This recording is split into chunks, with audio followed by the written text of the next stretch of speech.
uzi ko Yezu bamuvuga ngo nta cyiza cyavuye i Nazareti ariko se byabuze gucungura isi kugira ngo abe umwami n'umukiza kubera ko uri mu bibazo buriya niyo waba uri no mu bibazo wagira akamaro. Niyo mpamvu kugira neza buriya ntibisaza, guharana umunezero ntibisaza, urukundo ntiruferinga. Ubukene sinajya kubera ko nambaye nabi, nyurwe n'ibyo ufite man, ibyo nibyo byonyine.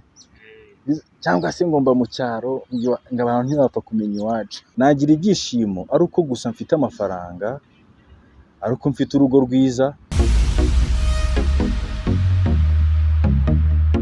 Nguhaye ikaze ndagusuhuje wowe ukurikiye The Flame 24 TV aho uherereye hose. By'umwihariko ndashimira wowe uba warakoze subscribe hanyuma kugira ngo tujye tubana mu biganiro byacu bya buri munsi. Ama umeze neza? Meze fresh kabisa Victor. Iyi ni The Flame 24 TV ukurikiye. By'umwihariko mumaze gukunda ibiganiro byacu bigiye bitandukanye, P-Sport ndetse na The Lioness. Mama muri kumwe nanjye Victor. Rero uyu munsi rero tugiye kuganira kuki uburyo wakigirira icyizere. Ama are you okay? Meze fresh kabisa. Abantu bambwiye ngo baragukumbuye. Kuwa mbere ngo bafite ikiganiro kimeze neza cy'imikino. Ni Victor rero mama muri kumwe mu kiganiro The Lioness, aho tuba tugenda tuvuga byinshi bitandukanye ariko bishobora kutwubakira ubuzima bwacu bwa buri munsi. Uyu munsi rero turi buganire ku kigendanye n'uburyo umuntu ashobora kuba yakigira icyizere, self confidence. Kwigirira icyizere muri iyi minsi karakonta cyane. Reka dutangire, hari byinshi turi buze kurebera hamwe. Ese urangwa n'icyizere? Ese nakwigirira icyizere? Byarakemutse iwawe? Gutakaza icyizere biroroha, gutakarizwa icyizere biroroha. Ariko ibyo byose ntibigomba kugukura mu mwanya wawe, kuko wenda ngo byagenze gutya na gutya bigatuma habaho uwo ubwawe kwitakariza icyizere. Hariho abantu benshi bitakarije icyizere kubera ibintu byababayeho. Mpamya ko hamwe natwe nk'uko mumaze kwimenyera The Lioness, si njyewe uza kuvuga ibyo nabakusanyirije gusa. Natangiye kubona muri comment barimo baraza bakatubwira icyo tuvugaho, icyo dukosora. Ni byiza cyane, bigaragara ko abantu barimo barakomeza kudukurikira no kudukunda. Nabyo natwe dushaka. Tudatinze cyane rero, uyu munsi nabateguriye muri bimwe mu bishobora gutuma ubwawe ku giti cyawe wigira icyizere, cyangwa se wakiremamo imyitozo yatuma wiremamo icyizere. Mu bintu bikurikira ni ikihe cyagira uruhare mu byishimo byawe? Uko ubayeho, uko wavutse, uko ubona ibintu. Uko ubayeho, uko wavutse n'uko ubona ibintu. Ni byinshi rero, kuko ubu ntangiye kubona utangiye kugira ibibazo byinshi ntaratangira. Hagati aha ariko ntitwabura kuvuga ko Bob Marley tumwibuka cyane. Bob Marley abamukunda bose mbahaye peace up. Wenda mu makuru yagiye acicikana nuko mu Rwanda habaye igitaramo cyo kwibuka Bob Marley cyacuranzwemo na Symphony umunsi w'ejo, ubwo bibukaga Bob Marley. Umunsi wa gatanu umunsi w'abarasta. Abarasta bose rero tubahaye peace and love. Hari abashobora kuvuga ko uko ubayeho ari byo bigira ingaruka ku byishimo byawe. Wenda bibwira bati nagira ibyishimo ari uko gusa mfite amafaranga, ari uko mfite urugo rwiza, cyangwa mfite ubuzima bwiza. Ariko tuvugishije ukuri, imyumvire y'umuntu cyangwa se uko umuntu abona ibintu cyangwa se uko umuntu abyiyumvamo, buriya bigira uruhare cyane kuba wagira ibyishimo cyangwa ntubigire.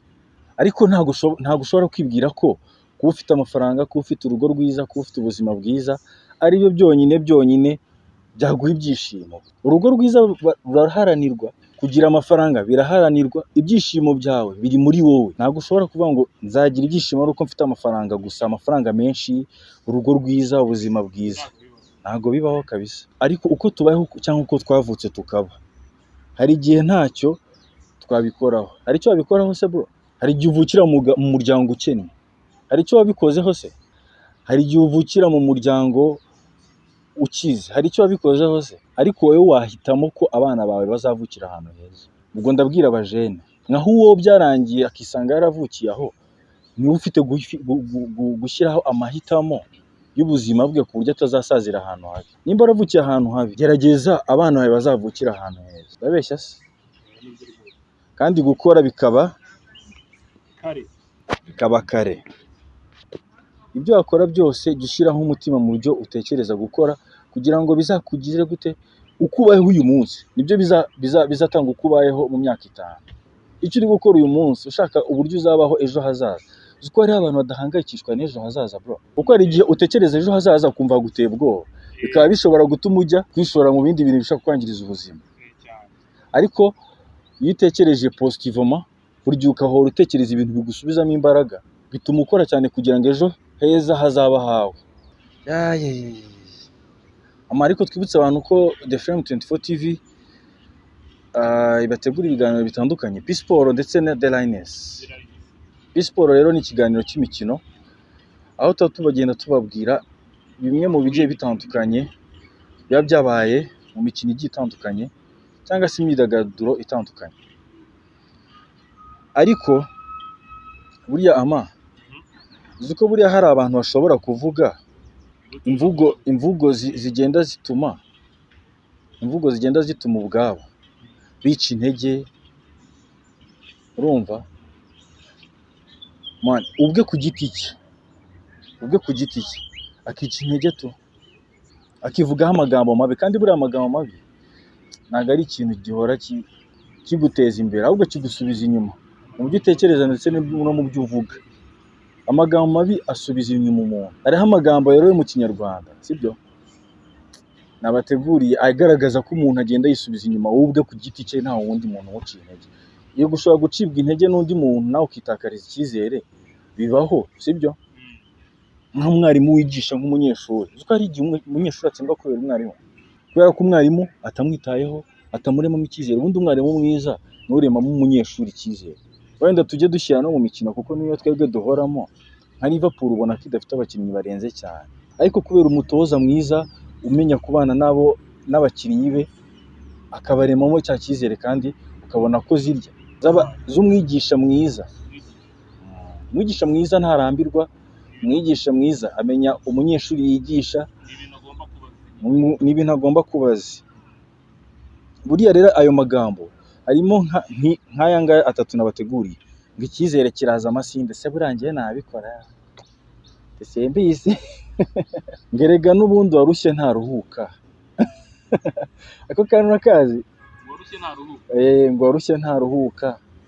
Sha nawe byagenewe bro, ikintu cyose wagikora man, ngo warushye ntaruhuka. Tekereza nk'iryo jambo uri kwibwira man, ngo n'ubundi shango ndi kwigiza nkana, ngo ntawe urota ku manywa. So ubu narota etaje nta n'akazi ngira. Ariko kurota ni byiza, kubera ko iyo ufite inzozi nini cyane cyangwa se ndende cyane zisumbye ibitekerezo byawe, se naho uri uyu munsi, bituma ukora cyane.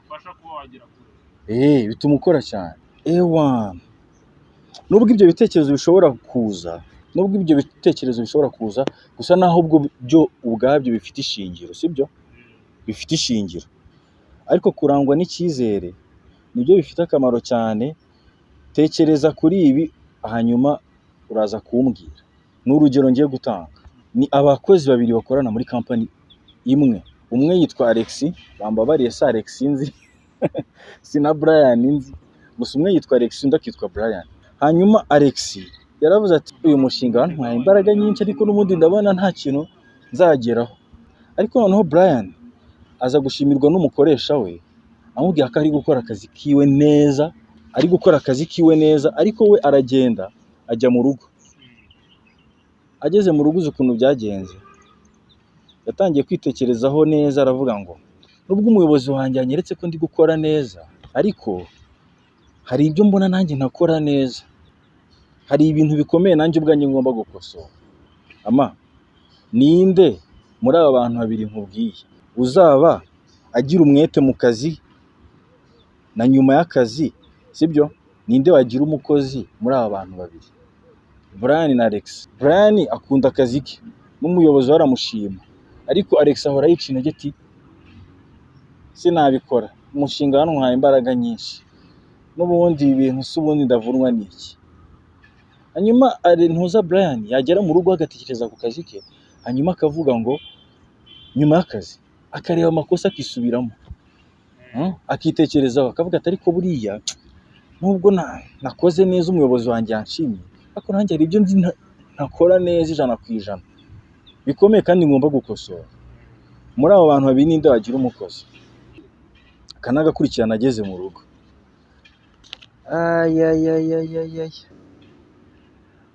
Buriya akantu nasomye buriya karanamfasha, kavuga ngo umutima unezerewe urakiza, ariko umutima wihebye wumisha amagufa. Bishatse kuvuga iki? Iyo uhora unezerewe mu buzima bwawe bwa buri munsi, iminsi yawe ihora ari myiza, ihora ari myiza iyo uhora unezerewe. Bitavuze ko ariko ibibazo bikuraho ibyo bibazo. Guhora unezerewe ntibikuraho ibibazo cyane, ariko guhorana akanyamuneza bigenda bikwibagiza bya bibazo uhura nabyo umunsi ku munsi. Ariko uzareba umuntu uhora wihebye, ahora ahura n'ibibazo, akavuga ati Imana yarantereranye.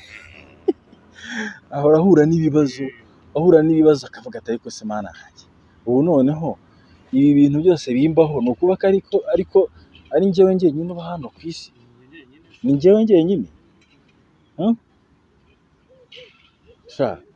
Bigatuma uyitekerezaho igihe kinini gihagije, kandi ariko n'iminsi yawe ikomeza kuba ari mibi. Nta munsi w'ibyishimo ugira mu buzima bwawe, uhora uhangayitse, uhora wumva ibintu byose byakubayeho ari nk'abantu bakugendaho. Niba umuntu agukora ikintu ashaka abantu bangendaho, suzi abo bantu.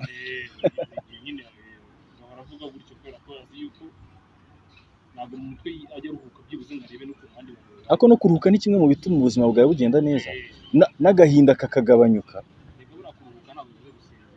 Kuruhuka ntibivuze gusinzira, ukajya mu kindi.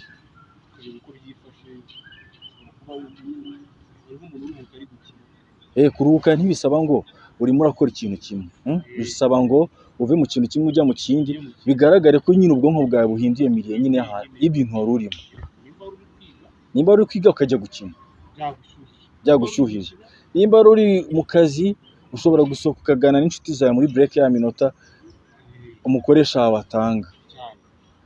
Ariko nukomeza kwihugira ku kintu kimwe, niho depression zitangira, niho ubuzima bwawe bubi butangira, utagatangira kwitekereza. Ariko noneho ikintu cya danger noneho, iyo umuntu atagira akazi, aratekereza koko sana. Nubwo waba udafite akazi, shaka ikindi kintu wowe ubwawe ukora, sibyo? Nubwo kaba atari akazi kaguhemba, ushobora gufura imyenda yawe, ushobora gutangira gutera indabo mu mbuga y'iwanyu cyangwa imboga, sibyo? Ukihimbira akantu ugomba gukora umunsi wawe ukarinda urangira. Uko iyo ufite ikintu uri gukora, ntubasha gutekereza ibyo bintu byose bishobora kuguca intege. Hari urundi rugero rero ngufitiye, uraza kumbwira ngo aba bantu babiri harya ngo wahisemo undi hagati ya Alex na Brian? Brian kabisa, Brian ni umuntu w'umugabo cyane. Na Alex yahinduka yifashishije imyitozo turi buze kumubwira hafi ikiganiro cyenda kurangira. Hanyuma nk'uko twari tumaze kubivuga, hari abandi bakozi babiri, umwe yitwa Adeline, undi yitwa Brittine. Asa Adeline naze kuza, niba hari Adeline uri buze kuza kureba iki kiganiro, ntagire ngo niwe navuze. Ni urugero, ni amazina nifashishije kugira ngo ntange ingero zifatika. Adeline ngo yihugiraho agatekereza nk'aba bandi bavuga ngo ingi neza ngo ibanje ipfa ubusa. Ko kundi ushobora nkuza nkakubwira ngo tujye gufasha runaka, gatonga ati ibyo ni ubugoryi mane. Niko benshi umuntu ahita abasubiza. Ngo mureke nawe azakubanza. Nimba kujya gusura umuntu mu rugero w'inshuti yawe, ngo mureke nawe azabanza aze wanyu. Kubera iki se batabanza kubinkorera ibi bintu? Ariko aribwira ati ndarushywa n'iki nita ku bantu batazangirira akamaro. Kumva ukuntu Adeline ari kwibaza, yakoze ubundi ndarushywa n'iki nita ku bantu batazangirira akamaro. Ibyo yibaza nibyo nawe uramushyigikiye? Ntabwo ari byo.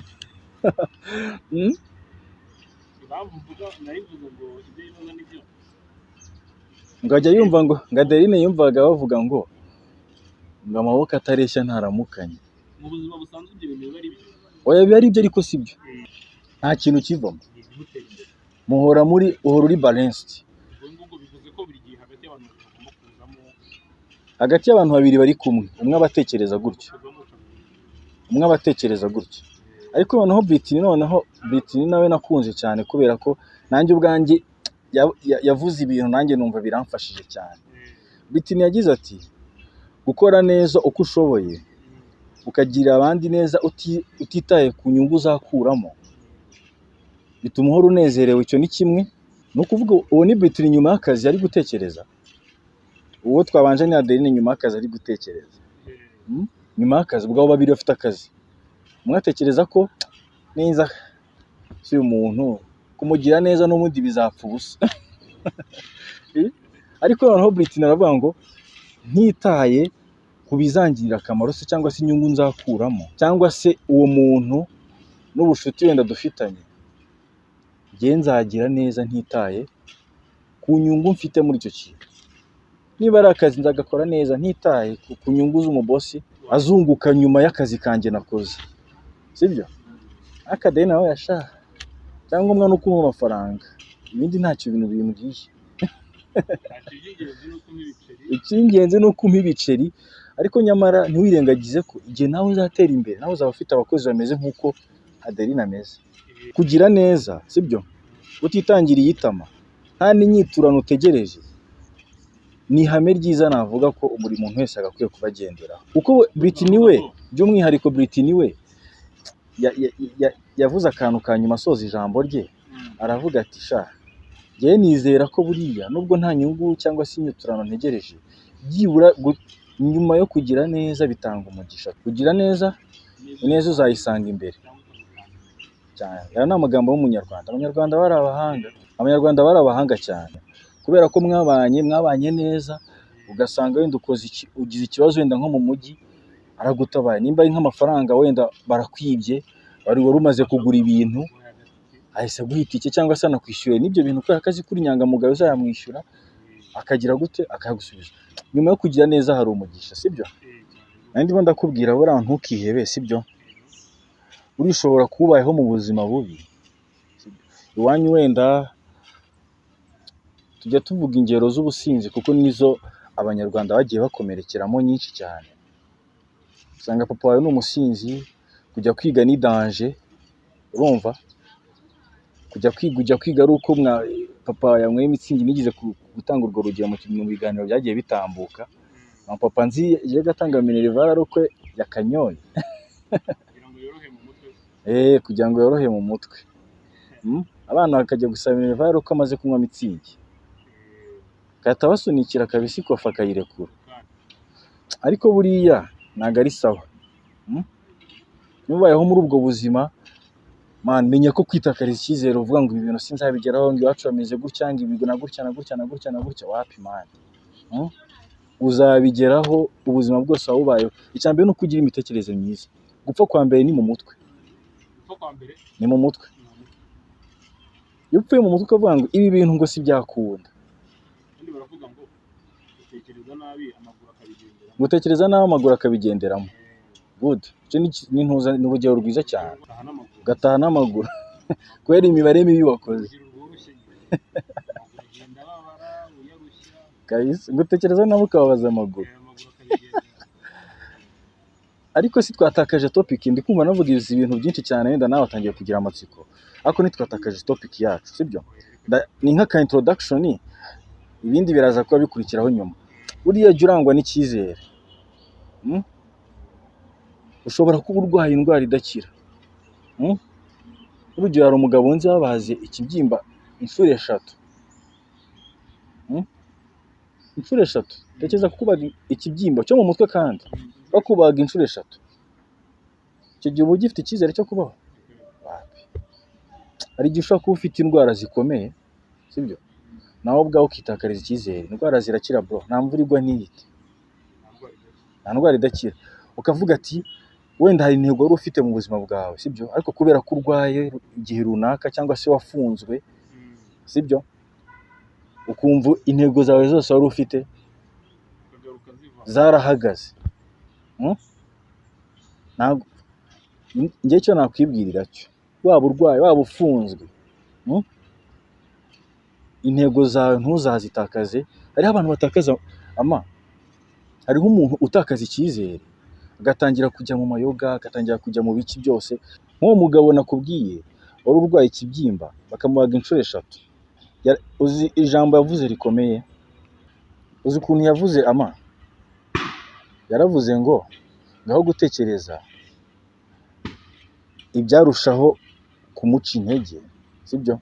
Yatekerezaga ku bintu bimugarurira ubuyanja, akumva ko nibyo no mpamvu nakubwiye kunezerwa man, kunezerwa ntibifeyiringa tu. Umunezero ntufeyiringa. Iyo ubayeho unezerewe ntabwo ufeyiringa kabisa. Yahoraga atekereza ngo bizashoboka, sinzi umunsi n'isaha ariko bizavamo man. Urumva iyo morale? Kandi umuntu yazahajwe n'indwara kandi uwo muntu ntaba arwaye munsi y'imyaka 5 cyangwa 6. Ariko akavuga ngo intego zanjye nihaye zizavamo, bizashoboka, nta gucika intege. Uyu munsi ibyo urimo byose avuga ngo bizashoboka man. Bizashoboka wivuye inyuma n'imbaraga zawe zose, bizashoboka. Wige nabi ariko wige. Babeshya? Ubeho nabi ariko ubeho. Ugirira abandi neza bro. Ama, ugirira abandi neza utitaye mu bintu urimo cyangwa se ibibazo byose urimo. Ubushize twabivuze muri content yo kwihangana. Ujye ugirira abandi neza utitaye ku bibazo urimo. Ari umugabo umwe urumva yarwaye rutirigongo. Rutirigongo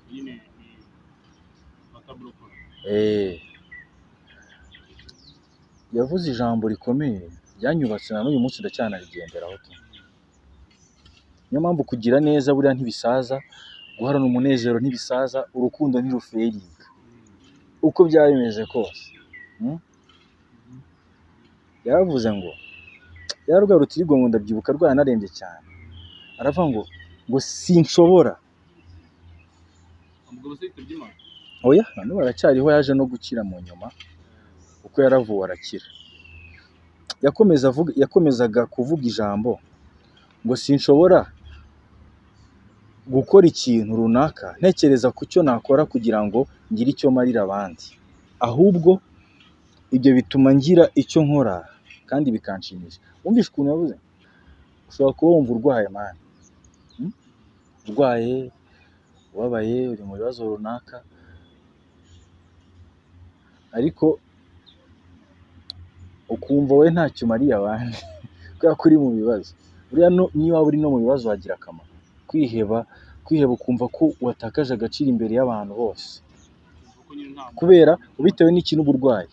Hariho abantu barwara bakagera kuri iyo level. Hari n'abantu bakena bakagera kuri iyo level yo kuvuga ngo ntacyo namarira n'abandi, rwose byararangiye. Uzi ko ariho hantu bufungira imigisha yawe. Rimwe hari umuntu wigeze kumpa ubuhamya ngo yari avuye gukora ku Gisozi, banyura ku mukecuru afite abana 2 ari gusabiriza. Ariko buriya abantu basabiriza, hariho abantu bazi ko abantu basabiriza ari ingeso. Hari umuntu wishimira gusabiriza amana? Abyishimira amana. Uzi ko hariho umuntu ucaho abona ko mugenzi we akeneye ko afashwa, ariko ukabona yabyirengagije burundu, ukagira ngo uva kandi afite n'igiceri cy'100 yamuha. Gufasha ntibisaba ngo utange ibintu byinshi, ufite n'igiceri cy'100 wamuha, ariko ukabona wa muntu yabyirengagije. Ntabwo ari byiza. Gufasha buriya bikingura imigisha myinshi udashobora kubona ako kanya. Gufasha bikingura imigisha myinshi udashobora kubona ako kanya, ariko nyuma yaho ukazabona ko bya bintu byari bifite akamaro. Bituma ujyana n'umutima mwiza man. Iyo wumva ko mugenzi wawe ababaye bikagutusha man, ubwo nibwo bumuntu. Ibintu byose waba urimo nta cyakubuza gufasha, sibyo? Ukirinda amagambo atuma ugaruka mu bihe bibi byawe byo kuvuga ngo by'ubwihebe. Icyizere kiraza amasinde, gerega n'ubundi ngo uwarushye ntaruhuka, ngo ibi no kwigiza nkana n'ubundi ntawe urota ku manywa. Ako kantu ariko karankomye. Jya urangwa n'icyizere, sibyo? Mu byo ukora byose, ugirire abandi neza, hanyuma ntukihebe ugihumeka mani. Everything is possible. ntukihebe ugihumeka. Ntukihebe ugihumeka. Ntuzi ngo bizafunguka ryari. Umugisha wawe ujya gufunguka, bigira gutya ngo birarangaye kabisa. Uriya rero akomeje kumubwira atari imyitozo ndi buze kuza kuguhitiramo, igaragaza ko ushobora gukora byinshi bishoboka kugira ngo uhindure amateka yo kuba warihebye, uhindure amateka yo kuba wumva ko ntacyo ushoboye, uhindure amateka yo kuba wumva ko nawe hari icyo wakora. Ubuzima bwose waba urimo bwose, waba urwaye, waba uri umukene, waba uri umukire, waba nawe ufashwa, umufasha arafashwa mani. Sabana n'igiceri cy'ijana cyo guha umuntu ngo agenda aguhe irindazi yaburaye. Hari n'akandi kantu nibutse, hari n'abantu bikomplika ku myambarire. Ndi umukene sinajya kubera ko nambaye nabi. Nyurwe n'ibyo ufite mani, ibyo ni byo byonyine. Cyangwa se ngomba mu cyaro ngo abantu ntibapfa kumenya iwacu. Ariko urumva icyo kintu Ikibazo gikomeye. mani, Ikibazo gikomeye. mani ibintu ni danje. Ni danje kabisa. Kubona umuntu ubwe ku giti cye avuga ati inshuti zawe zose zigashaka kugusura ukazikatira. Urumva mani, kubera ko udafite amafaranga yo kugura imyenda myiza nk'uko ubyifuza, ngo sinajya. Mani, nyurwa n'ibyo ufite n'abantu bazabigukundira. Uzi ko hari igihe umuntu yambara ibintu bya make akaberwa ku muntu akaberwa kurusha umuntu wambaye ibintu bya menshi kubera ubushobozi. Ibyo bintu ntabwo biba biri kuri level. Mani, ubushobozi ntibigatume ubwawe ku giti cyawe witakaza icyizere. Akenshi ibintu urimo byose ugomba kuvuga Ba proud ba wowe mani. Bajya batubwira ngo kuba wowe ni sawa cyane. Buriya abasire queen, buriya uruhande rumwe njya mbafana. Abasire queen baravuga ngo njyewe ndi njyewe, sibyo? Uzavuga icyo ushaka, ukora icyo ushaka. Ni gute umuntu ukora ibintu bibi yakiha icyizere, wowe ukora ibintu byiza ukiyima icyizere? Oya, ntabwo mvuze abasire queen, sibyo? Abasire queen niyo mvugo yabo nemera, ariko hariho abantu bakora ibibi biha icyizere mana, ikintu cyo akagihagararaho. Njyewe ndi njyewe, icyo nkoze n'ijya wagikoze.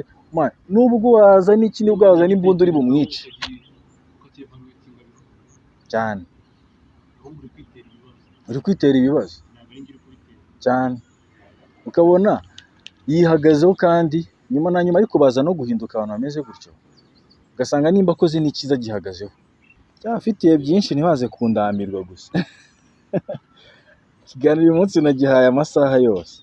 Uko bwije n'uko bukeye abantu barushaho kugenda basobanukirwa akamaro ko kwigirira icyizere. Ariko ushobora kwibaza ikibazo nk'uko natangiye mbikubwira, ngo nakwigirira icyizere nte? Harimo kwiyemera. Kwiyemera abenshi iri jambo barigereranya n'ubwirasi cyangwa ubwibone, ariko siko biri. Ahubwo ni ukwemera uri we, bimwe twahoze tuvuga, kwemera wowe ubwawe icyo uri cyo, ko wowe ubwawe ufite agaciro. Ni byiza ko wiga kumenya kuvuga icyo utekereza, sibyo? Kwiga kumenya kuvuga icyo utekereza, ariko udashyizemo ubwirasi n'ubwibone.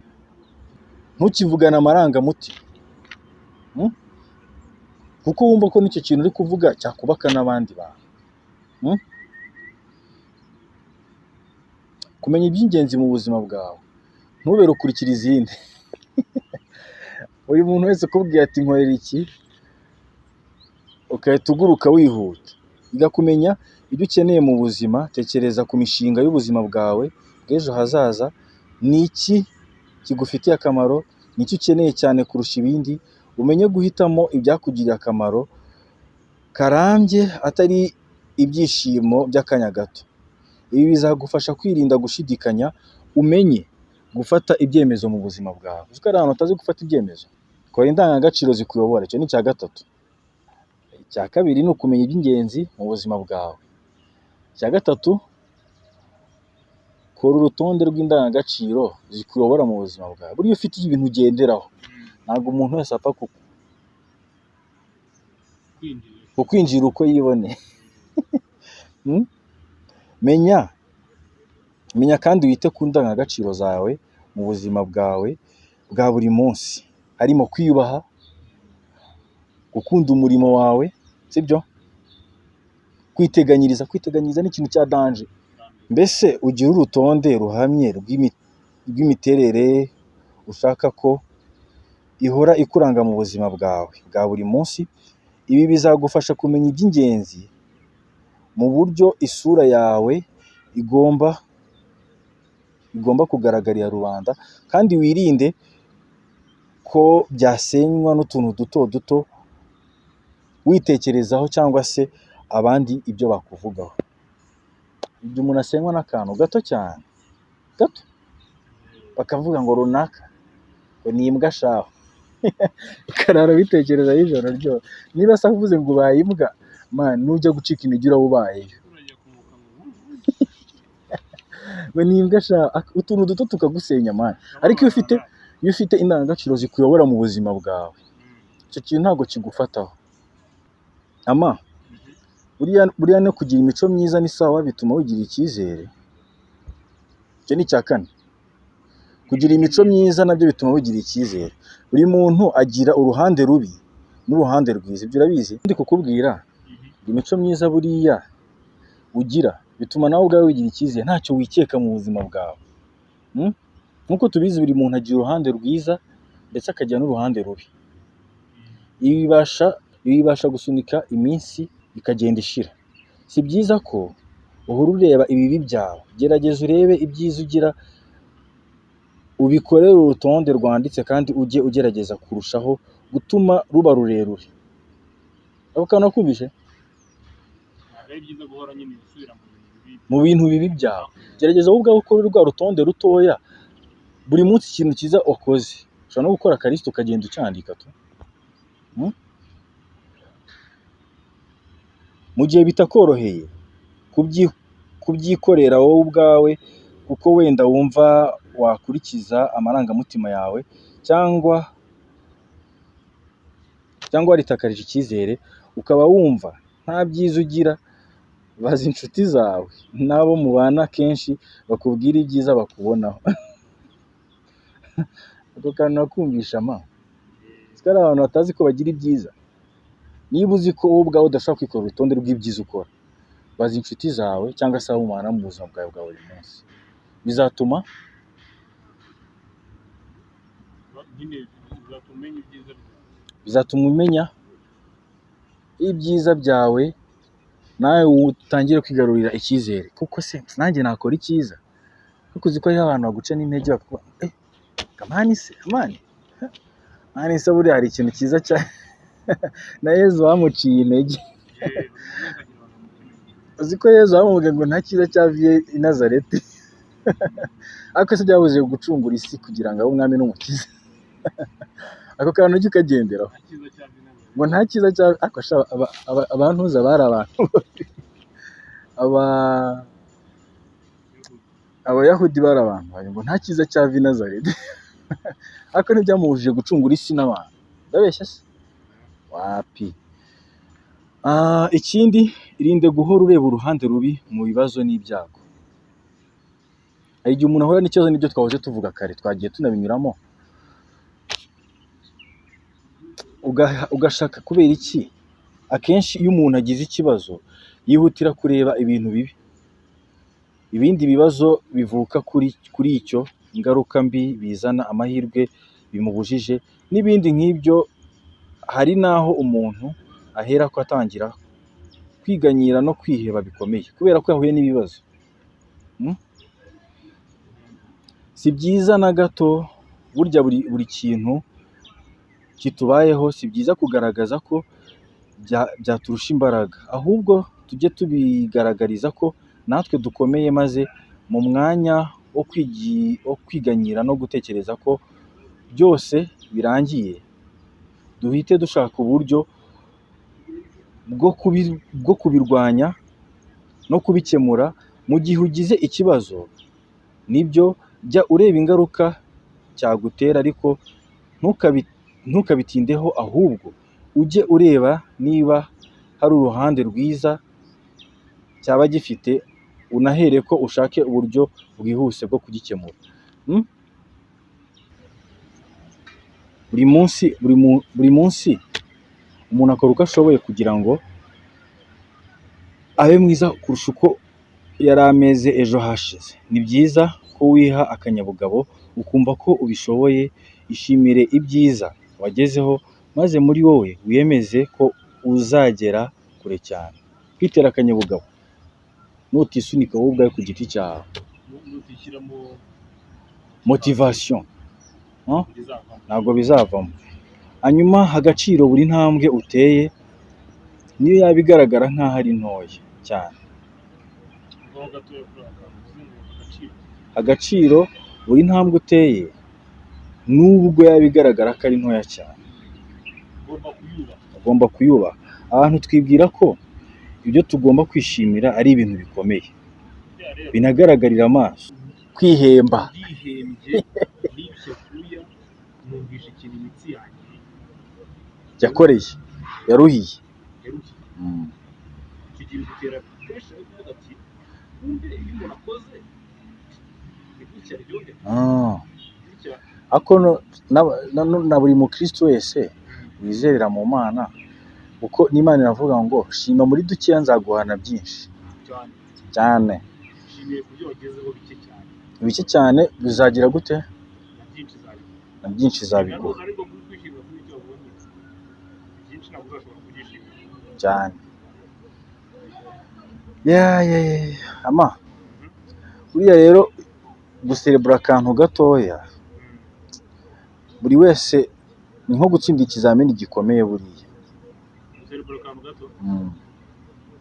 Kuzamurwa mu ntera mu kazi, gukora ubukwe bwiza n'ibindi nk'ibyo, ariko buri ntambwe uteye mu buzima jya uyishimira kandi uyihe agaciro. Urugero, niba wabashije guteka neza ikintu cyari cyarakunaniye guteka mbere,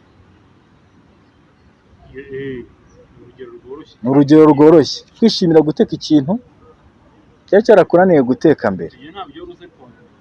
cyane. Niba wamenye gukoresha mudasobwa, kwandikisha mudasobwa Utari ubi. wihuta, n'utundi tuntu wumva ko ari utuntu tworoheje, jya twishimira, kuko burya agato kabyara kanini. Ngo burya agato kabyara Kanini. akanini. Irinde kwicira urubanza. Si byiza kwica intege no kumva ko udashoboye. Niba ubonye amahirwe runaka, hari ubwo wibwira ngo ubwo ari njyewe wayabonye. Ibi bintu ntibizamara igihe. Ubwo ari njye wayabonye.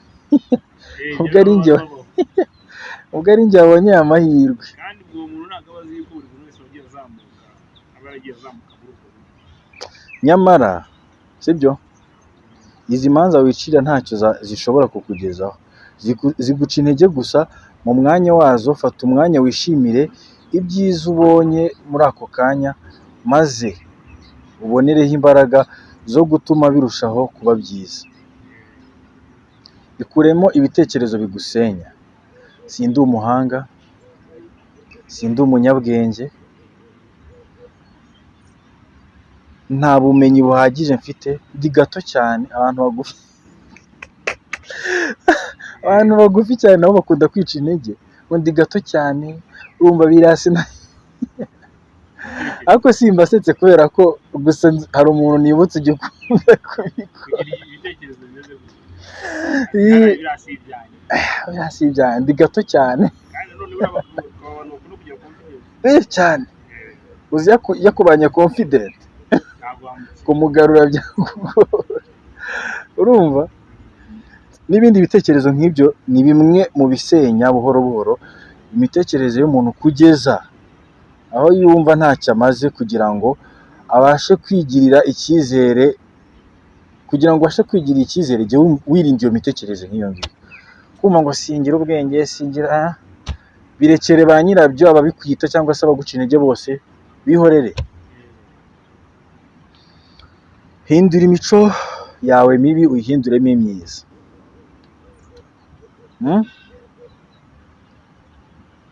Buriya kwakira intege zawe, urumva, nibyo bigira gute? Bitanga imbaraga. Kuko iyo uzi defo zawe umenya no kuzirinda, ahubwo zikaba imbaraga zawe. Muri iyi mico mibi ikurangwaho, si bivuze ko byarangiye. Irebe kandi uyisuzume, uyandike nk'ahantu uvuga ati iki cyumweru ndakuraho iki. Ntabwo imico mibi yose wayirangiriza kuyihindurira umunsi umwe. Bisaba ko ugenda gake gake, gahoro gahoro, ukavuga uzi ko iki cyashoboka iki cyumweru, ukagikuraho, bakansoringa, ugashishamo, ukinyora. Icyo bita kwinyora. Ukavuga ati ndashishamo umurongo muri izi ngeso zananiye, sibyo? Ndacishamo umurongo muri ibi bintu byananiye, ukiha umurongo ngenderwaho, sibyo? Nibyo nari ndi kukubwira ngo ugomba kwigira hamwe imyitozo ituma wiga utanajenjetse, cyangwa se ukuraho cya kintu utanajenjetse, ukagifatira ingamba. Kuko aho ubona imbaraga nkeya uyu munsi, ejo zaba nyinshi. Rero ibyo nibyo ngiye kubanyuriramo nihuta cyane, ni twinshi cyane ariko duhita tunasoza. Imyitozo wakora kugira ngo ukureho ikintu utajenjetse. Twahoze tuvuga imyambarire, ukavuga ngo sinajya ahantu ngo kubera ko nambaye nabi, ngo sinajya ahantu kubera ko nta bushobozi ngira, sinajya ahantu kubera ko nkora iki n'iki. Ntabwo ari sawa. Ahubwo bimwe mu byo wakifashisha, jya uhora wisekera tu. Buriya guhora wisekera bituma wigarurira icyizere. Uzi ko hari abantu batinya guseka, nseka nabi nseka nabi, ngo ndasa nabi, bose buriya ngo najya hariya nsa nabi. Jya uhora wisekera. Ubundi ni ikibazo cy'igihe, igihe gisobanura buri kimwe cyose kandi kikagenda kigishyira mu mwanya wacyo. Jya ugumya wimye ku bitekerezo byawe, wirinda kugaragaza amarangamutima. Twakivuze. Ntugatume wumva ko umuntu agufiteho ububasha, utume akuvugiraho ibyo ashaka byose. Hari abantu baprofita icyo kintu kubera ko aguhemba, cyangwa se kubera ko hari ikintu azi ko umukuraho, akacyitwaza kugira ngo abashe kugupenaliza cyangwa kukugira nk'umucakara we. Ni indi ngingo tuzaganiraho. Abantu benshi niko bakora, kubera ko azi ko hari ikintu umukuraho akagiprofita, kandi icyo kintu kitanahari ubuzima bwakomeza. Namwe muca abantu intege. Ahubwo n'igihe usanga umuntu utekereza gutya, ahubwo uwo muntu ari cyane. Abantu benshi batekereza gutyo. Abantu batekereza ko uwo muntu ari gupenaliza cyangwa se ari kugira umucakara, sibyo? Ntacyo amumariye, kandi akenshi ni we umufasha. Nibyo kabisa. Hagarara ku ntego zawe, wumve ko wazishobora, nubwo wasaba inkunga z'ibitekerezo, ariko ugomba kubikora mu buryo bwawe. Icyo kintu cyumva? Hagarara ku ntego zawe, nubwo wasaba inkunga z'ibitekerezo, ariko wumve ko wabikora mu buryo bwawe. Icyo ni nk'icyizere gitangirira. Nubwo wasabye inkunga y'ibitekerezo, ariko nawe hari uburyo wabikoramo kandi bikagenda neza. Kwigirira icyizere ntibisaba ntibibuza gusaba ibitekerezo. Kwigirira icyizere ntibibuza gusaba ibitekerezo. Wasaba ibitekerezo, ariko nawe hari ibyo ufite, hari ibyo ushingiyeho. Na Yesu Kristo ajya guhindura amazi divayi, yaravuze mufite iki ngo mpereho? Hari akantu ka Bruce Melody nigeze kubona avuga ngo Yesu Kristo ngo buri gihe ngo iyo yajyaga gukora ikintu cy'agatangaza yasabaga sample. N'ubundi niba udafite sample y'ibitekerezo byawe, n'ubundi ntaho uhagaze. n'ubundi yarabanzaga kubaza, ese mufite iki ngo mpereho? wowe ushaka kumva icyiza, wigeze ubyibuze ugerageza gusenga Imana wumve n'imbaraga cyane.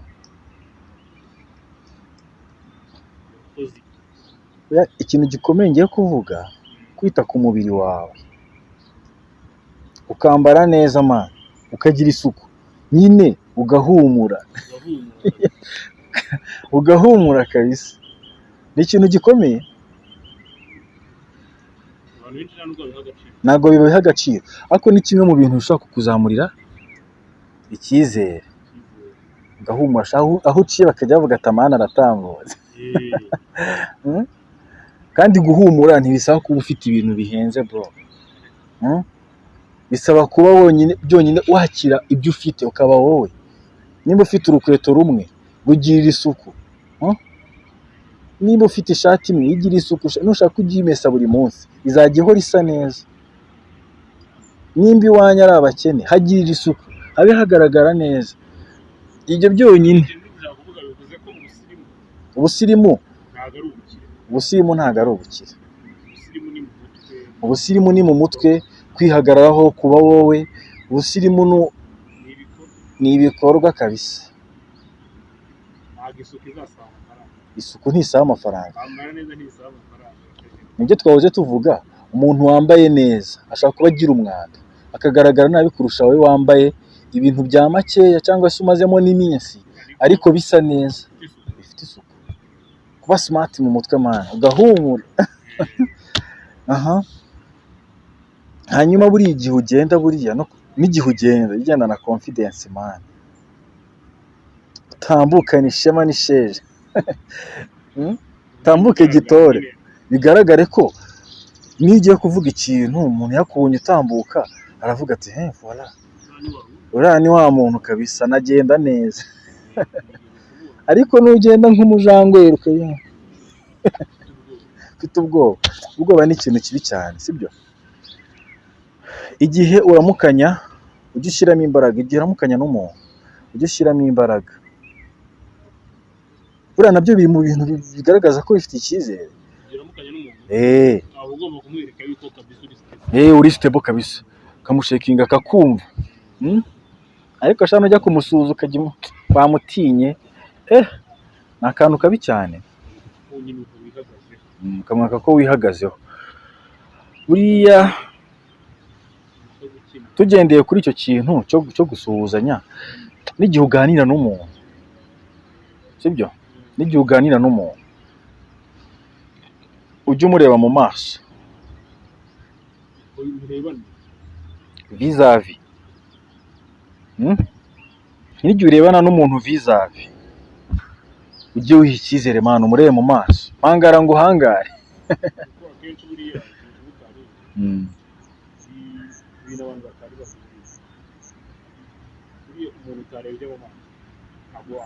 Cyane ngo umuntu utarebye mu maso ntabwo bamubona, ako kantu ni sawa cyane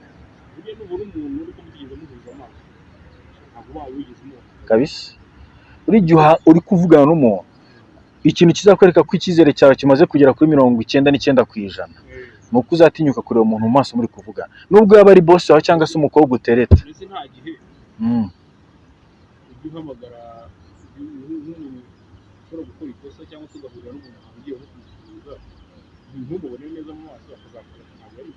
Cyane cyane kabisa. Ugihagarara weme umurebe neza amaso murebane. Kandi ako buriya akandi kantu nigize kumva umuntu umwe avuga ngo n'umuntu ukubeshya burya iyo murebana mu maso tubibona. Niba uvuga ibintu biri ukuri wagiye uhagarara ukareba umuntu mu maso.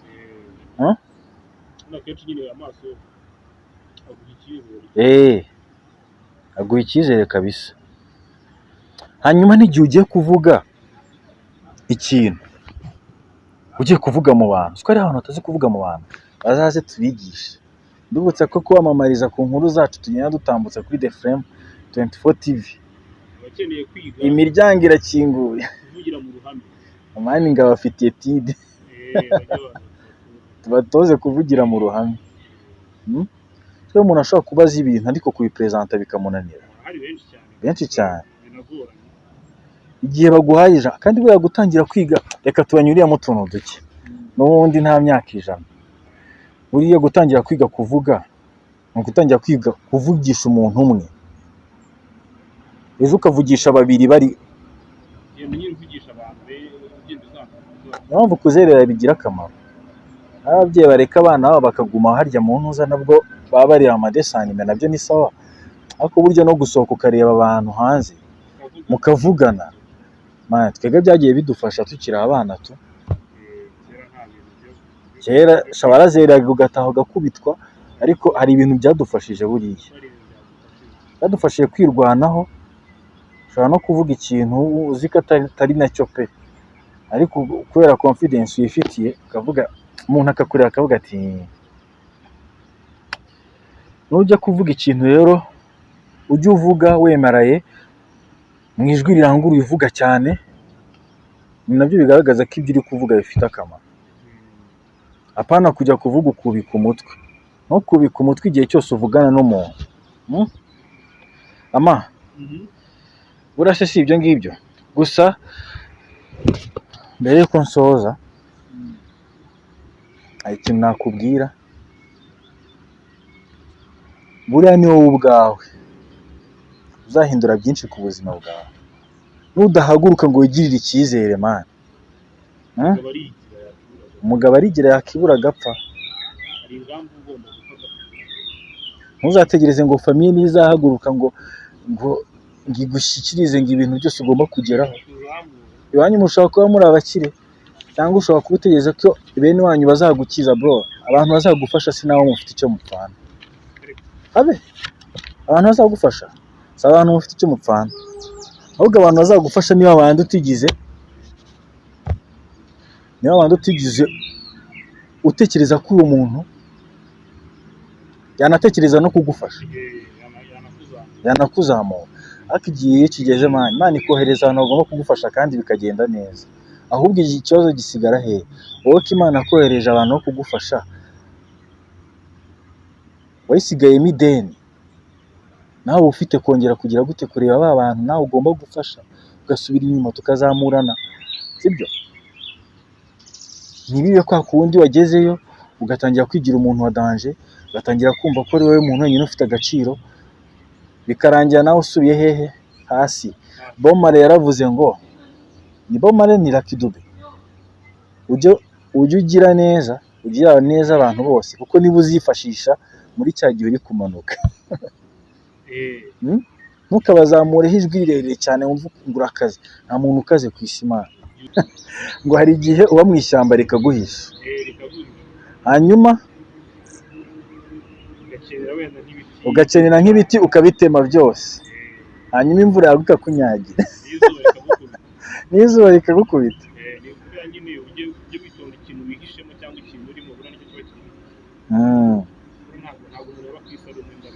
Kabisa. Ese ubaye ku isi ari wowe wenyine byakumarira iki Imana?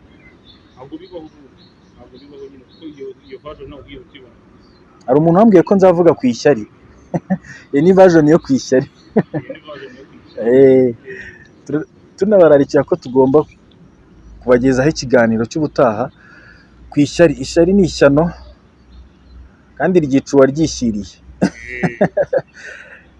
Topic itaha ni ishyari. Hari umuntu wabidusabye muri comment. Nizere ko n'iki kiganiro kizamunyura, ndabizi ko dukurikirana cyane. Rosine turamusuhuje. Buriya rero nana concludinga tunasoza, kirandura imizi n'ibitekerezo bibi no kwiheba, wibibemo imbuto z'icyizere, maze ufumbire ibikorwa byiza bizatuma ugira ibyishimo. Ibyo bizakwereka ko uburya agahinda kavurwa na nyirako. Ama saha twasoreza ikiganiro, twibutsa abantu gukora subscribe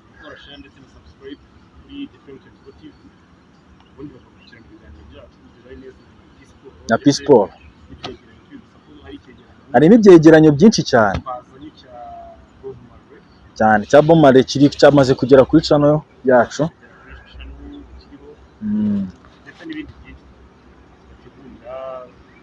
Biracyari byinshi.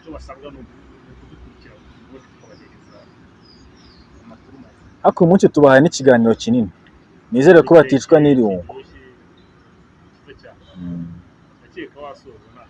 Reka tureke abantu, ako nitwareka kubabwira ko kwamamaza imiryango irafunguye. Ibikorwa hari bamwe twatangiye kwegerana ashaka ko tuzajya tubamamariza ibiganiro bitambuka bigomba kuza mu minsi iri imbere bazajya babibona, ariko si wowe wenyine. Niba twegere tubamamarize ku nkuru zacu zirenga 60 mu kwezi tugiye kuzajya dukora, urumva ko ni inkuru nyinshi cyane, inkuru nyinshi cyane haba muri P-Sport, inkuru 60 mu kwezi ni inkuru ebyiri kandi ntibisaba ko twebwe dushaka umutumirwa, yaboneka ataboneka twebwe turakora. kare Mm. ahubwo twebwe ubwacu turabatumira. Twebwe ubwacu turabatumirwa. Mba ndi kumwe na Amani mugenzi wanjye kuri kamera, bibutsa ko gukora subscribe, like na share na comment ni sawa cyane, gukomeza gusangiza inshuti n'abavandimwe ibiganiro byiza byabafasha byabasayidira, ni inkunga ikomeye cyane. Nta cyahindura ibitekerezo byawe nushyiraho ingufu zawe. Reka dusoreza ikiganiro cy'uyu munsi The Lioness, tubashishikariza no gukomeza gukurikirana n'ibindi biganiro byose. Naho ubutaha, njyewe nitwa Victor, mukomeza kubana buri munsi mu kiganiro The Lioness. Ako n'ubutaha Mana azaza. Mana azaza, ari ikiganiro nshaka ko tuzakorana noneho twese tuzamo. Niko bagikunze kimwe cya Bob Marley. Bagikunze cyane. Sawa rero, peace up. Sawa.